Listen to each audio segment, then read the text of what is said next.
Masih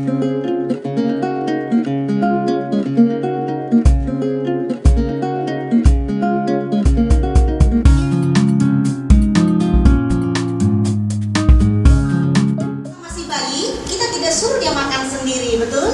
Kita sendoki, kita susui, kita jaga, kita proteksi, betul? Ketika dia mulai umur 2-3 tahun, kita mulai didik dia. Ayo nak belajar makan sendiri, betul? Ayo nak belajar sendok sendiri. Mulai besar kita mulai latih dia ambil gelas. Ayo ambil gelas, mama mau perlu atau papa perlu minum, kamu boleh ambil gelas. Kita latih. Boleh ambil, misalnya anak, mama nggak mau lagi, malas mah ini. Ya sudah, kita nggak marah, kita ambil juga buat kita gitu ya. Kita nggak suruh lagi. Tapi sebagai kita orang tua ingin tetap mendewasakan, amin. Membentuk dia terus, membentuk ya terus sampai dia mengerti. Sama Tuhan juga begitu, saudara. Tuhan juga begitu. Sampai akhirnya kita akan menjadi dewasa rohani. Makanya Paulus mengatakan apa, saudara? Dari segi umur, engkau harusnya sudah menjadi pengajar, betul? Ya, harusnya sudah menjadi pengajar. Tapi engkau selalu ingin minum air susu yang terus firman susu. Mari belajar, amin saudara. Karena saya tidak mengetahui seberapa besar kerohanian kita, hanya Tuhan yang tahu. Tapi kalau Tuhan bawa ke satu persoalan demi persoalan, Tuhan sedang mendewasakan kita. Amin saudara. Ya.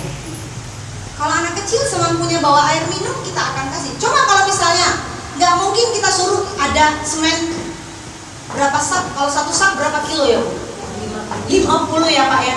Angkat dong satu sak semen. Dia mau ngangkat aja, kita bilang jangan, kamu belum mampu. Saya biar papa yang angkat, kamu belum mampu.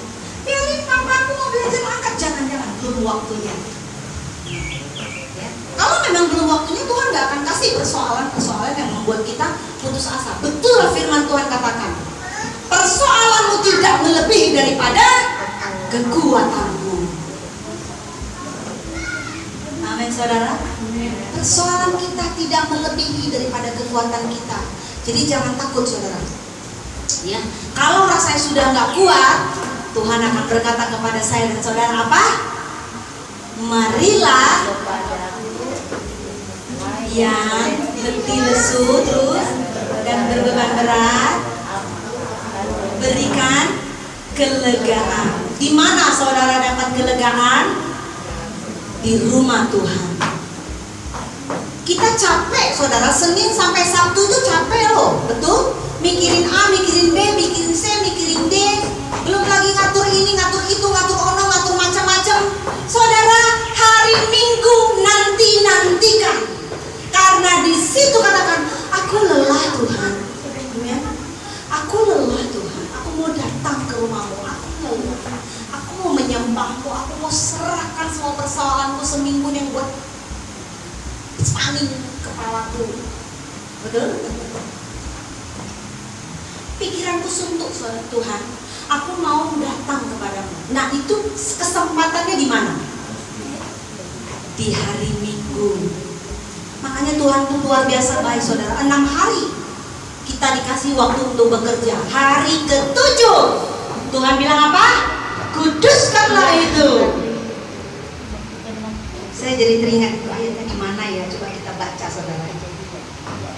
Yesaya ya.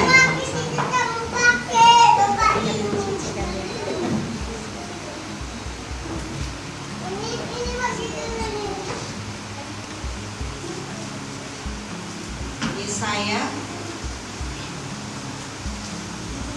58 ya masalahnya. Coba saudara Yesaya 58.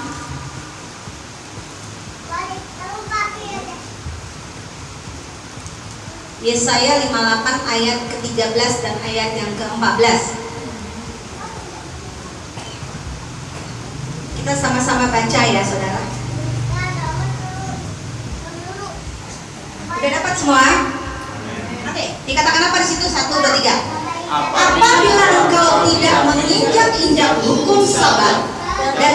melakukan urusanmu pada hari kudusku, apabila engkau menyebutkan hari Sabat, hari kenikmatan, dan hari kudus Tuhan, hari yang mulia, apabila engkau menghormatinya dengan tidak menjalankan segala acaramu dan dengan tidak mengurus urusanmu atau berkata omong kosong, maka engkau akan bersenang-senang karena Tuhan, dan aku akan membuat engkau melintasi puncak bukit-bukit di bumi dengan kendaraan kemenangan. Aku akan memberi makan engkau dari milik pusaka Yakub bapa leluhurmu, sebab mulut Tuhanlah yang mengatakannya. Saudara, kalau ada dikatakan mulut Tuhanlah yang mengatakannya, itu luar biasa. Kuduskanlah bagimu hari Sabat. Apabila saudara dan saya tidak menginjak-injak hukum Sabat. Ada banyak orang sekarang menginjak-injak hukum Sabat karena marah kepada seseorang, aku tidak mau beribadah kepada tempat itu karena ada si A di sana. Ada yang begitu saudara, ya, menginjak-injak hukum Sabat, ya. Kemudian apalagi engkau, apabila engkau menyebut hari Sabat, itu harus kenikmatan, amin. Hari Sabat itu kenikmatan, kita nanti-nantikan, tidak mengurus urusan atau berkata omong kosong. Apa yang Tuhan beri kepada kita saudara? Maka engkau akan bersenang-senang. Karena siapa? Karena Tuhan. Saudara mau senang gak? Amin. Iya dong, kita mau senang. Kita tahu bahwa kita mau senang, maka kita ada di rumah Tuhan. Hanya di tempat rumah Tuhanlah kita mendapatkan kenikmatan, kesenangan. Dikatakan, aku akan membuat engkau melintasi puncak bukit-bukit di bumi dengan kendaraan kemenangan. Saudara, kalau ada kendaraan kemenangan, berarti ada kendaraan kekalahan. Kalau kendaraan kekalahan, hari Minggu pergi ke Ancol, naik beca, becanya jatuh. Betul? Becanya nyungsep masuk ke got. Nah, ada orang hari Minggu atau pada waktu hari Sabat pergi naik pesawat, kecuali kalau memang tujuannya mau ada yang perlu untuk ibadah atau apa, KKR yang Tuhan sudahi, nggak ngerti ya. Jadi Tuhan buat apa? Tabrakan. Ada ternyata kendaraan kekalahan. Jangan sampai kita naik kendaraan kekalahan. Betul? Jalan kaki terpekok karena nggak pergi beribadah, ya. Akhirnya kakinya bengkak, seleo, ya. Ada, itu namanya kendaraan kekalahan. Biarlah setiap kita memiliki kendaraan kemenangan, melintasi puncak bukit. Artinya apa saudara? Naik pesawat gampang, betul? Gak perlu susah-susah. Pas butuh ada, betul? Ya kan? Semua Tuhan beri. Ya, naik pesawat tidak takut karena kita naik kendaraan kemenangan, ya. Naik motor nggak takut, kita naik kendaraan kemenangan, amin. Kita naik angkot nggak takut, kita naik kendaraan kemenangan. Naik sepeda tidak masalah, tidak ada yang nubruk dari belakang karena naik kendaraan kemenangan. Itu upah buat orang yang menguduskan hari Sabat. Bukan saya yang ngomong, mulut Tuhanlah yang mengatakannya. Amin. Amin. Bukan mulut saya yang ngomong, tapi dikatakan di bawah, sebab mulut Tuhanlah yang mengatakannya. Apalagi saudara, selain kita diberikan kendaraan kemenangan, apalagi kita diberikan milik pusaka Yakub. Saudara mengerti apa itu milik pusaka Yakub? Milik pusaka Yakub adalah pusaka yang tidak pernah habis.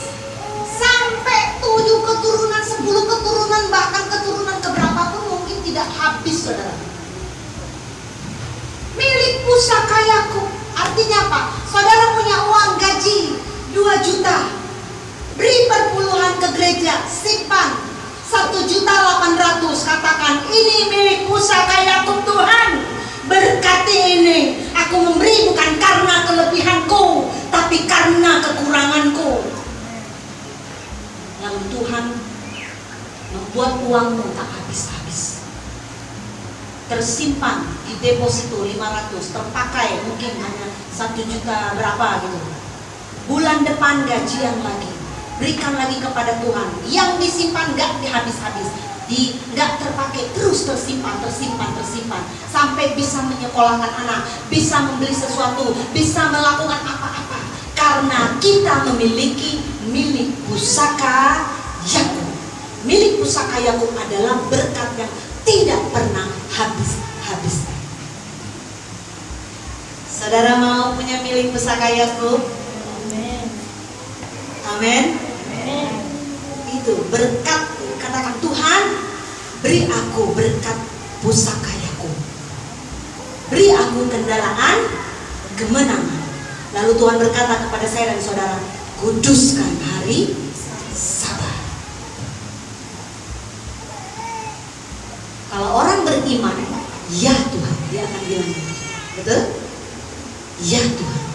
Kenapa? Mulut Tuhanlah yang mengatakan.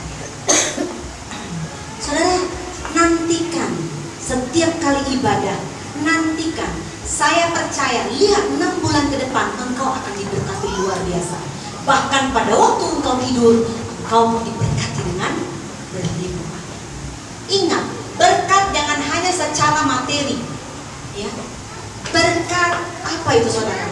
Berkat rohani. Apa berkat rohani? Berkat rohani adalah kasih, sukacita, damai sejahtera, apalagi kesabaran, kemurahan, kebaikan, kelemah lembutan, dan penguasaan diri.